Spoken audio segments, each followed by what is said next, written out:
महीने को कमाने वाले నెలకు 30,000 జీతంతో పనిచేసి ఒక ప్రైవేటు చిన్న దాంట్లో ఉద్యోగం చేసుకునే తండ్రి తన కొడుకు ఆయన అభిమానాన్ని కుటుంబము 12,000 రూపాయలు 3,000కు ఒక టికెట్ 12,000 రూపాయలు పెట్టి సినిమా థియేటర్కి వెళ్తే థియేటర్లో చనిపోయిన 11వ రోజు వరకు వీళ్ళు ఎవరు హీరో కానీ ప్రొడ్యూసర్ కానీ ఎవరు కానీ ఆ కుటుంబాన్ని చనిపోయిన కుటుంబాన్ని కానీ హాస్పిటల్లో చావు బతుకుల మధ్యలో ఉన్న పిల్లవాడిని పరామర్శించడానికి కూడా పోలేదు అధ్యక్ష. ఇది ఏ రకమైన మానవత్వం అధ్యక్ష? నాకు అర్థం కాలే. ఇలాంటి మానవత్వం లేకుండా వ్యవహరించిన వాళ్ళను పోలీసులు విధి నిర్వహణలో భాగంగా పోలీస్ స్టేషన్కు తీసుకెళ్తే ఒక ఆయన ట్విట్టర్లో పెడతాడు అడ్డగోలుగా 10 ఏళ్ళు మంత్రి చేసి ఉద్యమాలు చేసినామని చెప్పుకునేటోళ్ళు, ఉద్యమాల సమయంలో సినిమా షూటింగ్లో జరగొద్దని దాడులు చేసిన వ్యక్తులు ఇవాళ అతను భగవత్ స్వరూపుడు, అసలు అతన్ని పోలీసులు ముట్టుకుంటారా? అసలు ఈ రాష్ట్రం ఏమైపోతుంది? రాష్ట్రం ఉంటుందా? ఈ రకంగా రాజకీయ పార్టీలు అధ్యక్ష, రాజకీయ పార్టీలు ప్రజాప్రతినిధులుగా చనిపోయిన ప్రాణాల విలువ లేకుండా చావుకు కారణమైన ప్రత్యక్షంగా పరోక్షంగా అయిన వాళ్ళని పోలీస్ స్టేషన్కు విచారించడానికి పిలిస్తే కూడా అది కూడా తప్పుపట్టి ప్రభుత్వాన్ని బద్నాం చేయాలి, ముఖ్యమంత్రిని తిట్టాలని ఎంత నీచమైన భాష వాడిన అధ్యక్ష. యూట్యూబ్లలో మీరు చూడండి. నాకేముంటుంది అధ్యక్ష? ఏంది ఆ సినిమాకు స్పెషల్ రిలాక్సేషన్స్ ఇచ్చి ఇవాళ సినిమా ఏదైతే వ్యాపారం చేసిందో సినీ పరిశ్రమను ప్రోత్సహించాలని మొదటి వారం అత్యధికంగా సినిమా ధరలతో టికెట్లు అమ్ముకోవడానికి, స్పెషల్ షోలు వేసుకోవడానికి, బెనిఫిట్ షోలు వేసుకోవడానికి ప్రత్యేకమైన అనుమతులు ఇచ్చింది నా ప్రభుత్వమే కదా, మా ప్రభుత్వమే అధ్యక్ష. సినీ పరిశ్రమను ప్రోత్సహించాలనే మా విధానం.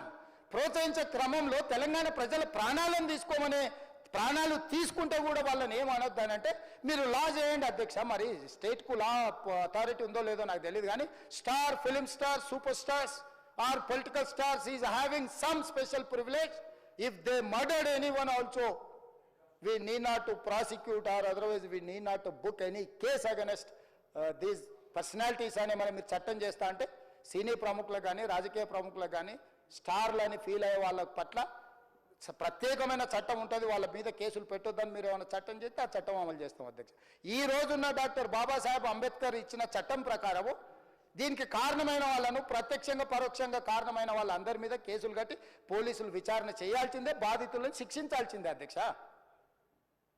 సో ఈరోజు ఆ కుటుంబాన్ని ఆదుకోవడానికి ఈ రోజు కూడా ఆర్థికపరమైన విషయాల్లో కానీ దీంట్లో కానీ వాళ్ళు ఎవరు పెద్దగా ఆసక్తి, కనీసం సినిమా వాళ్ళు ఒక్కరోజు అతను పొయ్యి వస్తే సినీ ప్రముఖులందరూ అతని ఇంటికి వెళ్ళి అతనికి మొత్తం ఏదో కాళ్ళు చేతులు యాక్సిడెంట్లో పోయినట్టు కన్నీళ్లు గారుస్తారు.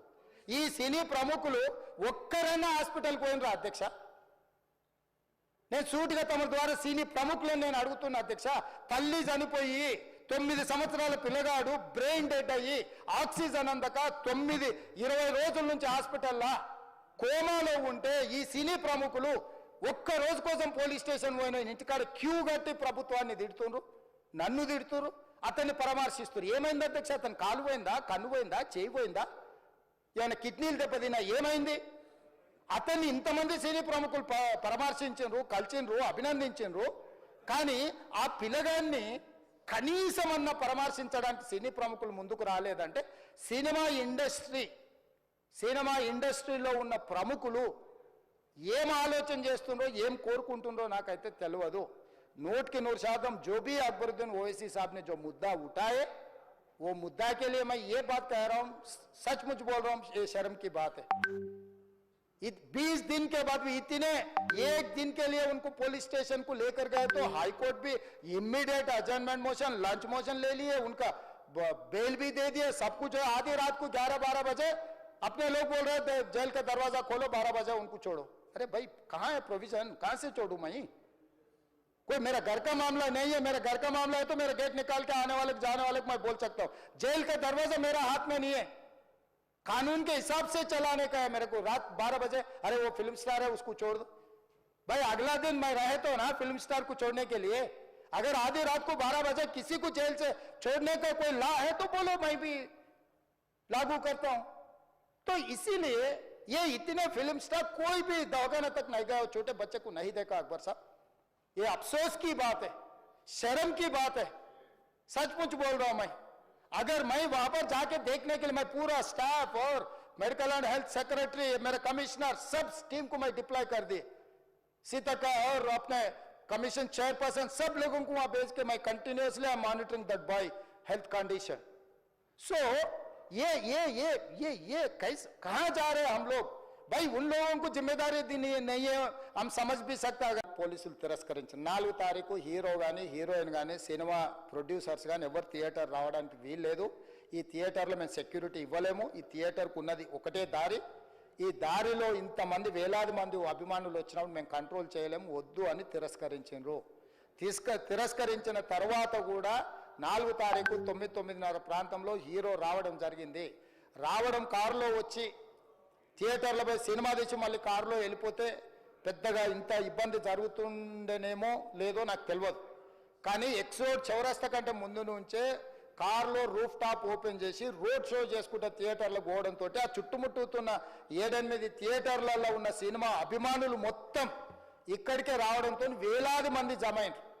ఆ గేట్ ఒక్కసారి హీరో కారు లోపలికి పంపించడానికి ఆ ఉన్న గేటు తెరవడంతో వేలాది మంది ఒక్కటేసారి ఉప్పెనలాకి వచ్చారు. ఆ ఉప్పెనలో చనిపోయిన రేవతి, ఆమె కొడుకు, భార్య, భర్త, కూతురు వాళ్ళు అలాగైపోయి కొడుకు తల్లి ఒక పక్కన పోయి ఆ జనాల నుంచి తప్పించుకొని టికెట్ చేసుకొని ఆ తొక్కిసలాటలు హీరోను థియేటర్ లోపలికి తీసుకుపోవాలనుకున్న టైంకి అతను బండి మీద రోడ్ షో చేసి దిగేటప్పటికి వేలాది మంది హీరోను కలవడానికి చొచ్చుకొచ్చారు ముందుకు. అసలు అంటే ఈ రకమైన వాతావరణంలో అతన్ని లోపలికి తీసుకువెళ్ళాల్సిన సందర్భంలో అతను ప్రైవేట్ సెక్యూరిటీ, ఇవాళ రేపు మనం ఫంక్షన్లలో బౌన్సర్లు అని మనం చూస్తూ ఉన్నాం. 50-60 మంది సరిగ్గా లెక్క తెలియదు, 50-60 అని అంటున్నారు, నెంబర్ 4 ఎక్కువ తక్కువ. ఆ బౌన్సర్లు అందరు మీదికి వచ్చే అందరు అభిమానులను విపరీతంగా అడ్డంగా ఎట్లా పడితే అట్లా తోయడంతో అటు నుంచి అభిమానులు హీరోని చూడాలి, కలవాలని ఒకవైపు నుంచి వాళ్ళని హీరో దగ్గరికే రానియొద్దని ఆయన ప్రైవేట్ సెక్యూరిటీ వెనక్కి నెట్టడం వల్ల ఈ తొక్కిసలాటలో హీరో థియేటర్కి వెళ్ళి లోపలికి వెళ్ళి చూసినాక పోలీసులు ఈ మొత్తం క్రౌడ్ని, ఈ మొత్తం అక్కడ ఉన్న జమైన జనాలను అందరిని కూడా తీస్తే ఒక తల్లి కొడుకు అక్కడ శవాలుగా పడి ఉన్నారు.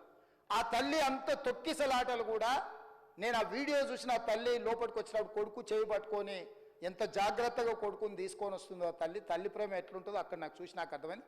ఆ శవాలుగా మారిన తల్లి కొడుకు చెయ్యి ఇడవలే అధ్యక్ష, అట్లే చెయ్యి బిగ్గర పట్టుకొని పోలీసు వెళ్ళి చూస్తే ఆ తల్లి, ఆ పిల్లగాడు, ఆ తల్లి ఆ చెయ్యి వదలకుంటే కన్నబిడ్డను పట్టుకుని తల్లి చచ్చిపోయింది అధ్యక్ష. అట్లాంటి సిచ్యువేషన్లో పోలీసులు తల్లిని కొడుకుని హాస్పిటల్కి అక్కడ ఫస్ట్ ఎయిడ్ ట్రీట్మెంట్ చేసిండ్రు. పోలీసులు ఏం డాక్టర్లు కాదు, హుటాహుటిన తరలించిండ్రు. హాస్పిటల్కి వెళ్ళిన తర్వాత తల్లి చచ్చిపోయింది, పిల్లోడు కోమాలుండు. ఆల్మోస్ట్ పోలీసులు పిల్లవాడు కూడా చచ్చిపోయింది అనుకున్నారు. బ్రెయిన్ డెడ్ అయింది, ఆక్సిజన్ అందక ఆ అబ్బాయికి. సో ఆ సిచ్యువేషన్లో వెనక్కి పోలీసులు వచ్చి హీరో గారికి విషయాన్ని తెలియజేసి హీరో గారు వెళ్ళిపోతే హీరో ఎందుకు వెళ్ళిపోవాలనుకున్నారు పోలీసులు అంటే ఇంకా వేలాది మంది అభిమానులు అక్కడనే ఉన్నారు. హీరో గారు థియేటర్లో కూర్చొని ఉండడం వల్ల, సినీ ప్రముఖులు ఉండడం వల్ల ఈ బయట జమైన వేలాది మంది అభిమానులు అక్కడ నుంచి పోకుండా అక్కడనే ఉండడంగా థియేటర్ లోపల కూడా బాల్కనీలో, టాప్ బాల్కనీలో హీరో కూర్చుంటే కింది నుంచి పై వరకు వెనక్కి తొక్కుట పైకెక్కి హీరో చేతులు కలపాలని కోతులు ఎగబడ్డట్టు, కోట మీదకి కోతులు ఎగబడ్డట్టు ఉల్టా పైకి తొక్కిసలాట జరిగింది అధ్యక్ష. థియేటర్ వాళ్ళు పోలీసులను హీరో దగ్గరికి వెళ్ళి చెప్పడానికి కూడా అనుమతి ఇవ్వకుండా థియేటర్ వాళ్ళు పోలీసులను బ్లాక్ చేశారు అధ్యక్ష.